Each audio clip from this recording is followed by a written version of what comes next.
Hi guys, so this is Jane Vlog. So karon day guys, mo ni atong kinahanglanon guys sa magpanghimo ta og DIY nga costume sa UN kay kani day siya guys. Nag-order ko ani guys pero dili na siya kaabot sa kanang adlaw nga gamiton. Bali next week pa maabot. So wala ko lang mahimo guys para maka-apil ako nga na kay interesado gid siya mo apil. So nag-DIY na lang ko. So mao ni siya guys. Akong gibuhat una is pako or wings. So kani day siya guys, napugos na lang ito ko ani himo guys. Wa jud ko'y plano ani nga himuon unta pero napugos lang ko kay ang akong bata lalaki ganahan gyud siya nga moapil. So kay kumo ganahan siya guys, happy po ko nga nakahibaw nga ganahan siya moapil sa mga ingon ana nga mga kanang event sa school kay makahatag po na niya og kanang kuan guys, kanang active sa iyahang kaugalingon or independent na siya nga moapil siya sa mga inik kanang activities.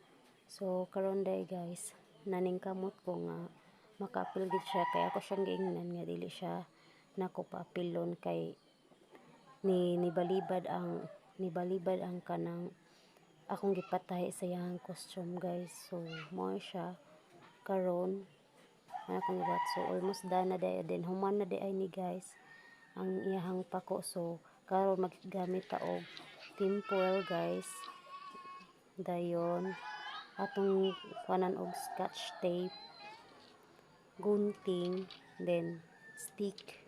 So kanay dayong stick day sinimo din coveran nako siya og tinfoil para manindot ni siya tan-awon guys. So karon day guys, nagpatabang na jud ko sa kong manghod guys kay namuwaw na gyud ko ana guys. Duha na ko kagabi ana nga walay tulog guys para makahimo lang jud mi ana. So karon day guys, nagpatabang na jud ko may gani akong manghod guys. Ni-rescue sa taon ako og nitabang siya kay support niya sa iyang pag-umangkon guys kay iya maning mga pinangga nga mga bata guys. So mao ni siya, busy na kay mi na guys, naghimo na mi og para kuan sa iyang pako, para design sa iyang pako. So mao ni guys, karon balik ta guys, nag-order ko then di nakaabot sa kuan kay gatuo pa mi og next week pa. So karon naman ding Bernice. So karong Bernice date is October 27. So ang akong order guys, maabot ang akong parcel is by November pa. So dili na siya kaabot. So ang akong gibuhat ni guys, na siri-siri mi og patahi. So nibalibad na ang mutahi guys kay booking na sila kay tungod sa event nga kuan kanang mahitabo, daghan na ang kuan nila na book nila. So wala jud may mahimo guys. Akong gingnan akong anak ko usa nga, kuya di jud ka makaapil kay kanang wala na tay choice. So nihilak siya kay ganahan siya mo apil. So karon day guys, unsay giingon sa ako ang manghod, mag DIY na lang ni. Okay ra jud ko noong DIY guys, at least na siya'y kuan nga ang among gasto is mahapak ra gyapon, dili masayang. So mao ni among gibuhat, nag DIY mi.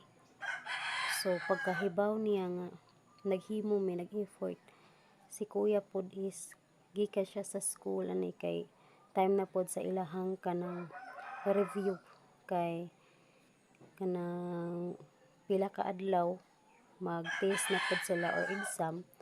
So naningkamot po siya nga maka kuan siya guys, maka-apil siya sa review kay di gyud na siya ganahan mo absent.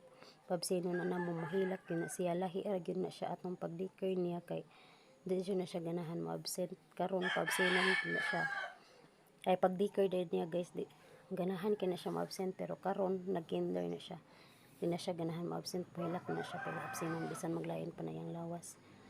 So kumo kay inahan lagi ta guys, maluoy ta nga ganahan mo apil atong anak.